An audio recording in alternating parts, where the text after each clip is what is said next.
Harlem, 125th Street. Next stop. It had to have been after midnight. Sean was asleep, passed out in the seat facing me. His head was propped up against the wall and bouncing as we went down the tracks. His bent forward, his lower lip was hanging out, stuffed with dip. Copenhagen, chewing tobacco. How he chewed this stuff I could never understand. It was bitter and fine and slipped out from behind your lip and got in your teeth and caught in your throat. I dipped and even I thought this was gross. What was more remarkable, though, was that he could fall asleep with this stuff in his mouth. The spit bottle in his hand never fell out onto the floor, or even spilled, and he never drooled. He was my best friend at the time. We were on our way back from a Genesis concert at Madison Square Garden. It was about a 45-minute ride to North White Plains, where we dropped the car off on our way into the concert. I wasn't buzzed anymore from the beer we had chugged in the train station parking lot. I was just desperately tired. The kind of tired where everything kind of half spins. I was trying to hold on. If we missed the stop, we were fucked. It was 1987, and we were 17. Fordham, next stop. I say that Sean was my best friend at the time, because looking back, I can see that I was a serial best friender growing up. Actually, I still am. I've always had one really good, close male friend. The first was Billy Hotchkiss in kindergarten, then Oliver Macklin and Mike What's-His-Name in grade school, then Tom Henderson and Sean Kennedy in junior high, Billy Foy in high school, David Weiss in college, then Doug Barrios, and Mark, whose last name I won't use because that's too current for comfort. We haven't spoken in almost a year. All these men, boys and men, I was very close with at one point, and now I'm not. Mount Vernon West. Next stop, Mount Vernon. It started with my older brother, Jeff. Growing up, I was known as Jeff Johnson's little brother, or Little Johnson. We weren't sophisticated enough to get the double meaning back then, or maybe I wasn't. But my earliest identity was in relationship to him. I idolized him. He was good at everything, and he was gorgeous. He taught himself to draw, he taught himself to play the guitar, and he was a great athlete. I did everything he did. If he played baseball, I played baseball. If he joined the swim team, so did I. If he grew his hair long, mine was too. I literally followed him around everywhere. I'd barge into the room when he was hanging out with his friends, and they'd throw me out. I'd follow him into town to the arcade and hang around while he played games with his friends. I went everywhere he went, and he couldn't stand it. I mean, he loved it, but he couldn't stand it. The way that I idolized him and hated his fucking guts at the same time. Probably the most lasting impression he's had on me from childhood, the one that I carry around that's burned into my psyche, is the feeling of him sitting on my chest. He'd grab me and we'd wrestle and he'd pin me to the floor and then he'd sit on my chest and he'd put his legs on my arm. And then he'd lean in and he'd lick my face and it'd start to dry and itch and he wouldn't let me wipe it off. I'd squirm and struggle and plead and he wouldn't get off. I'd rage and he'd laugh. What's the matter? Why don't you wipe it off? I'd struggle and scream and then I'd start to break down and cry and plead and then I'd just go limp and then silent. He still wouldn't get off.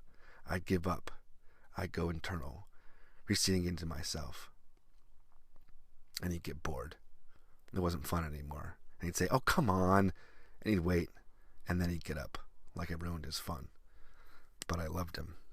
Bronxville. One of our favorite activities was torturing my little sister.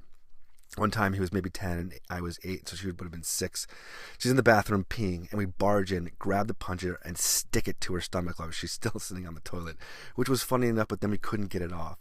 Seriously, we couldn't get it off. To the point where Jeff and I both had the plunger in our hand, the handle, and we're pulling it. And she's only 6, so we're dragging her forward around the bathroom, and she's screaming, "Mom!" But Mom's at choir practice, and we keep pulling, and then she grabs the handle too, and we're all pulling, and then pop! It comes off, and she looks down, and we look at her stomach, and she has this huge red hickey on her stomach, and she screams, and we're dying laughing. Such a lovely family. Tuckahoe, next stop. When we were younger, 6 and 8, there was a swamp behind our house. I'd follow Jeff out in the afternoon after school, and we'd wade up to our necks looking for frogs, eggs, and salamanders. And after we were done with shoes full of mud and water, we'd pull leeches off each other. Jeff was an amazing snake catcher, crazy brave. He'd reach under a rock and grab a snake's tail and fling it out in the open, and grab a stick and pin its head and reach down with his bare hands. And maybe I'm making this up in my head, but the thing was as long as his body. He was amazing. The asshole hero I'd spend my life chasing. Crestwood. The morning my father died, we were all sitting in the living room. This room, it was the most formal room of the house. Sleek 1970s polyester carpeting, plastic-covered Ethan Allen couch, antique love seat, and bookshelves with old books that weren't meant to be read. It was like a museum piece, a set. The least living room I'd ever been in. Me, Jeff, my 3 sisters, my mom, and my grandma, my dad's mom, were there. The priest and the cop had just left. I was staring at the floor. We were sniffling and crying, staring, in shock. My mom turns to my brother and puts her hand on his knee and says, "I guess you're the man of the house now." He was 14. Everything changed. Scarsdale! For the next 5 years, his response to that statement was a living, breathing, "fuck you." I remember the day, the moment he declared it was over and made it clear he wanted nothing to do with her or her man of the house bullshit. We shared a room. We had bunks originally. He had the bottom, I had the bottom, and he had the top. But now we're at the point where we had single beds, and I was in mine, reading probably.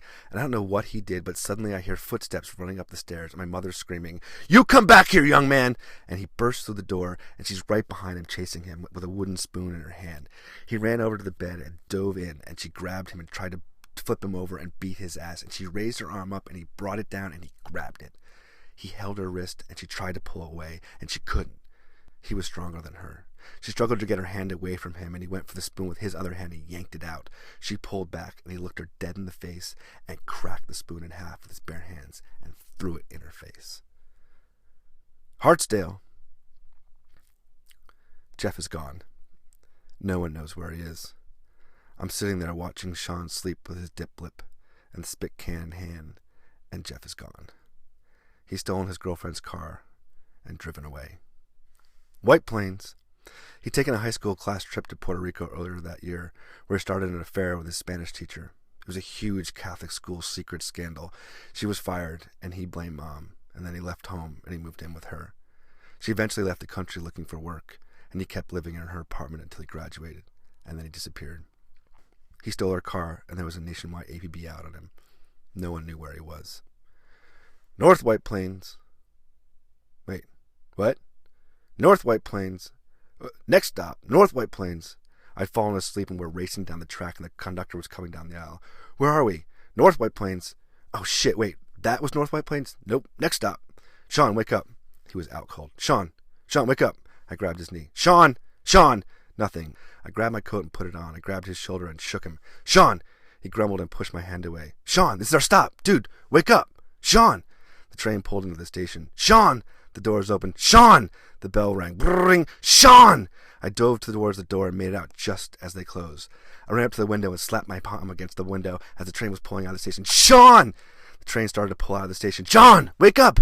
Meet me at the next stop! He was still asleep as the train pulled out. Shit! I ran to the car and tore out of the parking lot. Followed the tracks. He has to eventually wake up.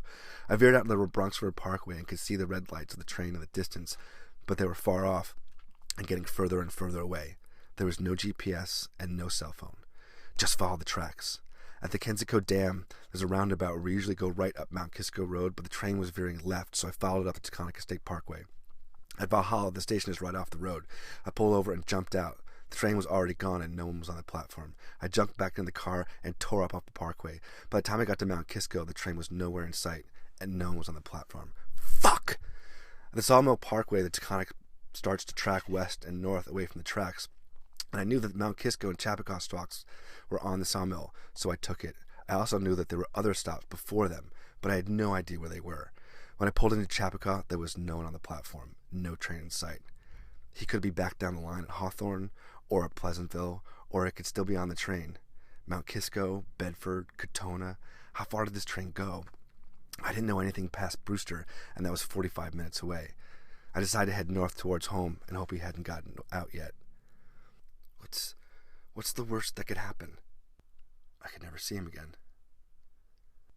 When I saw Jeff at school, when he was living at Elizabeth's apartment with the Spanish teacher, it was like we were old friends who hadn't kept in touch, and now we were like strangers. Or maybe he was more like an old girlfriend, someone I was deeply intimate with once, but now don't speak to anymore. He quit football, and I had made the varsity team. It would have been the only time in our lives we played on the same team. I did see him once watching a game from the other side of the fence, under the Friday night lights. I hated what he did to Mom. I heard her cry on the phone talking to Mrs. Selby or Susie Black. She didn't know what to do. She feared for his life. I knew he'd gotten into cocaine. Maybe there was more. I didn't know. Now he was out there somewhere making his final escape, and there was nothing I could do, no road I could take to follow him. The truth was, I didn't want to. I was ashamed to be Jeff Johnson's little brother, and I had vowed I wouldn't be like him. If he went left, I'd go right. If he took off, I'd stay. No more little Johnson. The Mount Kisco platform was empty, so was Bedford Hills. At Katona, I pulled into the parking lot and could see a lone figure standing at a payphone on the platform. "Sean! Sean!" The figure looked up. It was him. He said something to the phone and hung up. I ran up to the platform. "Jesus, Sean! What the fuck, asshole? Where'd you go? Dude, I tried to wake you up. What the fuck did you leave me? I didn't leave you. I tried to..." He pushed past me and headed to the car. "You're such a fucking dick. I wake up and the conductor's like, your buddy got off a while ago. You're such a fucking asshole. I had to get the car. You're the one who fucking fell asleep." He got in the car and slammed the door shut. I got in and we drove back to his house. We didn't say anything. We were pissed. I pulled into the driveway and my headlights shone up onto the house into this massive bay window that looked into his living room. He got out of the car. I could see him enter the house and walk through the room, and he was gone. My rage built and built. "Fuck you!" And then it started to recede. Then I turned inward. I didn't bleed this time, and there were no tears. My mom paid Elizabeth for the car, and she dropped the charges. The APB was recalled. My brother turned up in Indiana at an old girlfriend's house. A month later, he joined the army and was shipped off to Germany. I don't have many men in my life, not the way I used to. I know this pressure in my chest is not my brother sitting on me anymore. It's not his fault. But I don't know if I'm supposed to fight or just cry. And I don't know where the roads are anymore, or how to follow them, or even if I want to.